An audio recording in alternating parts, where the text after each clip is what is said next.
নমস্কার বন্ধুরা, কেমন আছেন? ঘোষ লাইফস্টাইলে আপনাদের স্বাগত জানাই। পৌষ মাস তো শেষ হতে চললো, পিঠে খেতে হবে না? মুম্বাই আছে বলে কি আর পিঠে খাবো না? তাই আজকে ঠিক করলাম আজকে পিঠে বানাবো। নারকেল নেই, এনেছি কিন্তু কুড়ুনি নেই, কিভাবে কুড়বো?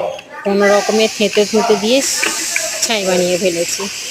আর পাটিসাপটাও বানাবো, পাটিসাপটার পুরো করে ফেলেছি।